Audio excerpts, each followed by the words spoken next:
it's not often I get a chance to hear, you know, a guitar that I built in 1976. My goodness, 49 years ago. It's older than me, It's yeah, well, just about. It's a heck of a lot younger than me, I can tell you that. But you know, this is really, I suppose, a vintage Lowden, and it's Truly is.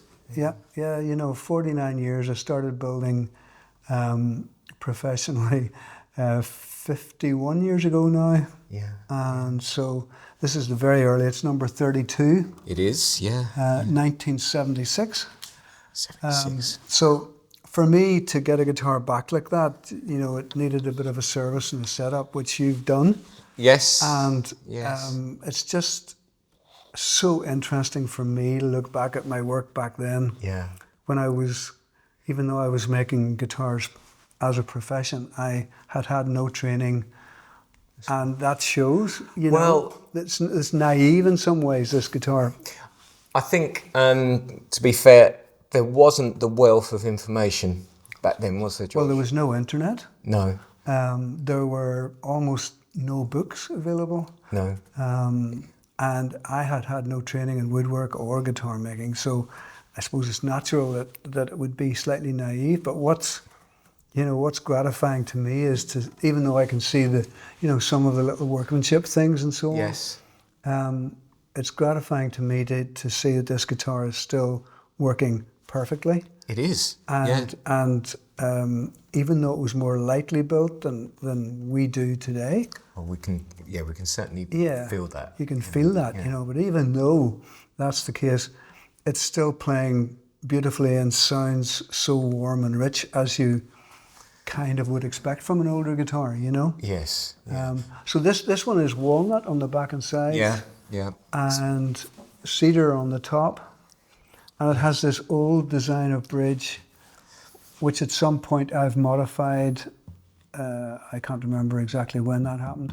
It was a long time ago, George. Yeah, just everything was a long time ago. And you can see how cosmetically there are some differences. You know, the purflings are much wider, very much bigger, and the neck is a bit narrower. I can feel that straight away. Yeah. We've got a current model in it. Yep. It feels significantly different. You know. That's it. But it's really interesting to me because, you know, I'd work on lots of older Loudens from the 90s, 80s, some of them from Japan, which a lot of people don't know they exist, and then modern instruments, and they all have their own thing. It's as if they've kind of evolved, and likewise in how we've developed building to become more consistent, and it's a refined instrument now, isn't it? Sure. You know, due to all that progress, really, I suppose that we put it. However, there is still something about these older guitars, you know, that I feel they have this, you know, it's like we were saying that it's a real light build to it, and the sort of sonority you get from it is just it's alive, you know. I can feel it whenever you. It's when you're hitting it on the bottom, I can really feel that in the chest.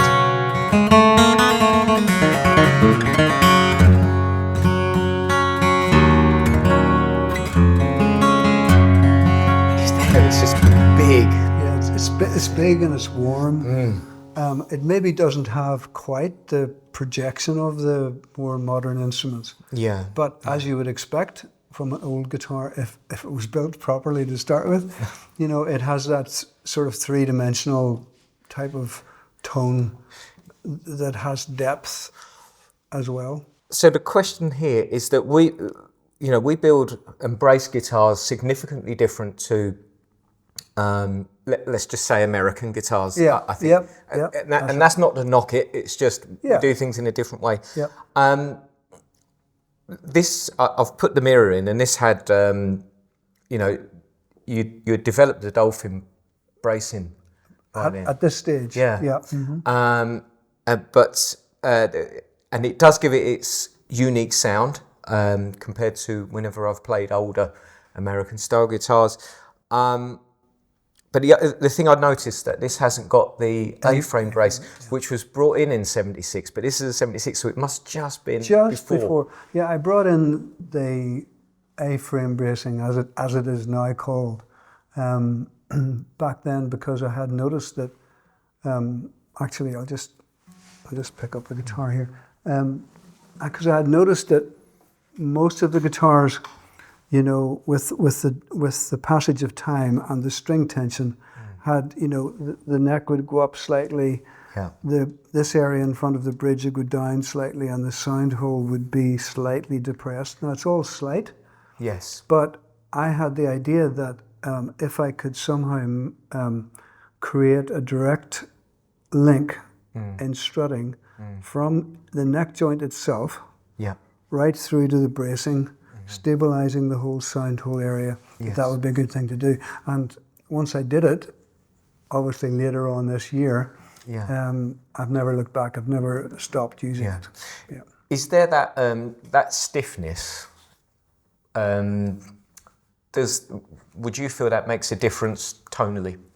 You know, when you're connecting. So the A-frame, for those who wouldn't know, is connected to the X brace, isn't it? The A-frame as well. So through the transverse brace and then connects into the X brace. Yeah. And then we have a sound hole patch rather than just some. Yeah. And this is all shoring up this incredibly weak point because we've got a big there. hole. Yeah. But I'm interested in, you know, keeping the geometry right, which was critical. Yeah. Stopping the cracks, which could often happen here. Yep.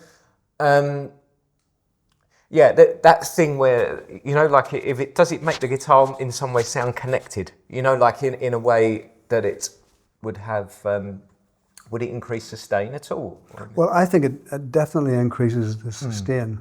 That's one of the things that we notice about the new guitars. They do sustain. Sometimes you think forever, you know, particularly redwood tops. But for sure, anything which directly connects the neck with the soundboard bracing is going to help with sustain. Yeah. You know, and of course, if you overdo it, the sustain might go on forever, but then you've lost the three-dimensional quality to the sound. Maybe responsiveness and... Yeah, you know, so there's a balance in there somewhere. Guitar making is like that. Everything is about judgment call on the balance between mass and weight and stiffness, and where you create how you create the transmission of energy from the bridge, all those kind of things. And on something, you think of the size of this guitar as well, getting that across. Yeah. It's more of a task with that, isn't it? I suppose it is, but it also gives you more latitude, you know, in the things you try, in terms of the position of the bracing and all that. Interestingly, this bridge design, you can see where my standard bridge design comes from when you look at this, because this is virtually the reverse. It is, yeah, you know? And it's see with this when making this. I mean, nowadays we would use CNC for certain parts with critical measurements, which means it is such a good thing, and most of us are doing that nowadays for repeatability. When you were building this, would you have had something in your mind that you were just shooting for, and then were you just kind of doing this on the fly sort of thing, and then think, this looks about right? Because I can see certain things that might sort of not be sort of perfectly symmetrical, and you're just sort of figuring this out and think, well, that looks absolutely kind of like what I want for this guitar. Absolutely. I'm sure if everything was measured here, you would find all sorts of slight things that are slightly off, because in those days I did literally everything by hand, you know, with a bandsaw and a plane and a spoke shave and a couple of chisels and sanding blocks and all that. Everything was done by hand. Even bending the sides, you know, I would have a straight side and I would bend it from start to finish using a hand bending iron. There was no mold to press it into shape, nothing like that. I mean, that's what we have now, heat blankets, to kind of get us in the ballpark and then fine-tune it. And then fine-tune it by hand afterwards. There was no... you know, there was just everything, literally carving the neck, you know, was done with a spoke shave and a chisel. So, and you told me earlier that now we have, really nice sort of Japanese luthier knives and things like that for sort of, it's really handy for getting into the little intricate areas when the velutin around where the headstock is. Yeah. This was all just spoke shave and a chisel. That was done with a spoke shave and chisel, yeah, and sandpaper. And sandpaper. It's funny because violin makers who do things largely by hand. Yes. Well, they would have scrapers, little shape scrapers. They use scrapers and they don't like using sandpaper. No. Well, I said, maybe you said this to me before, it's because of the finish it gives them. Like that, isn't it? Somehow or other, to develop the skill of using a cabinet scraper that's been sharpened properly is a real skill in an art. But it does give that, it's a silky sheen. Silky finish, which is very nice. But I mean, even cutting the fret slots back then, I used to do that with a handsaw. Yeah, so no jig to help with that. No jigs to help with that. I mean, So what I used to do was tape a ruler, steel ruler, on top of the fretboard, and then carefully mark off, with a very sharp pencil each fret position, and then I think I squared it off on a jig or something, and then I hand cut them. I remember when I was at college, they used to just have we used to put the fingerboard on a block, and then you had the height calipers, and we've still done that. Yeah. We've still got one in the workshop, and we've had to do that in the past. But I remember, we now have a fret slotting jig if you do have to do it by hand, but you never had that. No. So keeping the saw, not putting your fret slots at an angle and things like that. And actually, by this time, I actually may have had a little aluminium jig that I had asked an engineer to make for me. Oh, right. So, that's right. I did. I have an old jig that I use for cutting the fret slots. I think just about by then, which I made from an old washing machine motor, and a spindle with a small saw on it, and a metal base plate with holes drilled in the side of it, which located on a pin, and then you push it underneath the saw. And so that worked very well actually in the end. But in some ways, looking back, the way I did things back then, that was a really good way to learn, because you understand all of the things that can go wrong when you do things by hand. Yes. And because you learn, when you later on develop and you have better tools and all that, you can understand better what you're trying to achieve. Because you've learned the hard way, Yeah. And this is the thing. I think that this is guitar number 32, so you can really see, progress from, for example, what I've looked at number 19. Yep. And you can see that this is getting better and better all the time. Yeah. And this is the thing with guitar making. If you look at the workshop now and the jigs that have been developed, which they're all done in house. Yeah, pretty that's much. right. And we make them in house. Yeah. You have to think those, we come across, it's problem solving, isn't it, I suppose? Yeah, and exactly. And it's still going on now. We're still developing new things all the time to make guitar making. But we must never, we must never lose the art of judging wood piece by piece. Mm-hmm. And we must never lose the art of using chisels and hand planes and spoke shaves. Yeah. Because it's important to know how to do that and to understand about wood because of that. Yeah. If you put a piece of wood into a machine and press a button that has been programmed, you don't learn anything about the wood that way. Yeah. Yes. Whereas when you're working with it by hand, you learn something every time. Well, yeah. I think definitely when you're using hand tools and, you soon learn, because you'll do something, you'll push a chisel somewhere and it'll tell you, and you'll kind of, so you need to have that. I think maybe a lot of production, certainly mass production, has moved in a way where, even chisels might not even be used in some workshops. Oh yeah, in most workshops, chisels are not used anymore, hand planes are not used anymore. So it's not good from that point of view. One of the things that I realised about this guitar, it has a slightly more egg-shaped neck profile. Yeah. And it actually is very, very comfortable, I must say. Yeah. it is something that on the Master Series guitars, that I do a little bit by hand on them, you know, to try and get them slightly more like that. It's something that just seems to fit. It's interesting you say that. So even some of the older craftspeople who work here, they mention that, you know, that back in the day, it would have been one of those things, you know, you always said, we've got to shoot for this egg-shaped thing. Yeah. I'd probably call that a soft V, maybe. Is yes, it I mean, similar sort of thing? Egg-shaped is probably, it would be the wide part of the egg. Yeah, right. It's not a very pronounced V, you know, but it's just enough to make it feel slim and easy to play. This is definitely slimmer. I mean, this is 43 mil at the nut, so that's also different. You know, it's really slim. I mean, that's slimmer than it's not as wide as our narrow modern. Yeah, our narrow modern one's 43.5. Yeah, which is more or less the same, almost the same. 45 is our standard these days.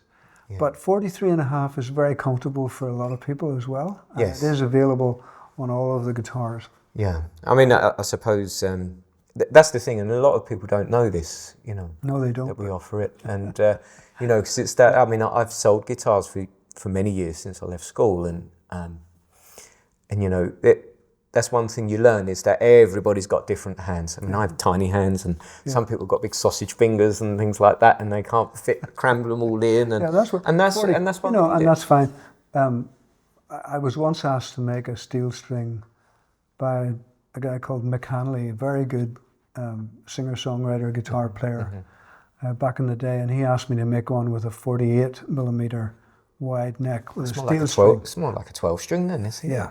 And I did, but he when he got it, he actually felt it was a little bit too wide. So, you know, so everybody's different, and it's important the neck has to feel right.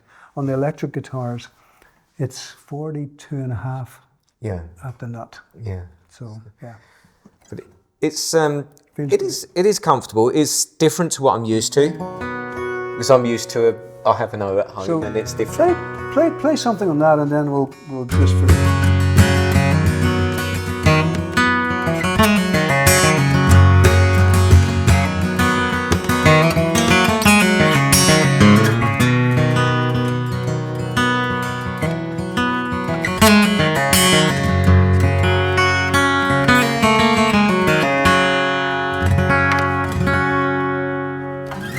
Now, if you play the same thing on a modern version of that, which is also walnut and cedar.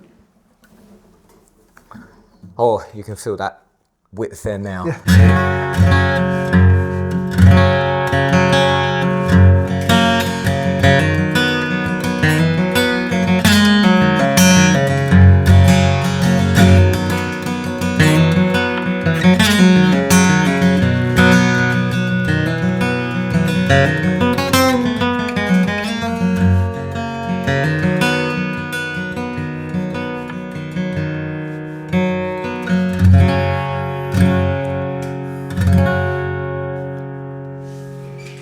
And once again, the bass response feels different out of this one. Maybe not as loud, but not quite as loud, but has the warmth and depth.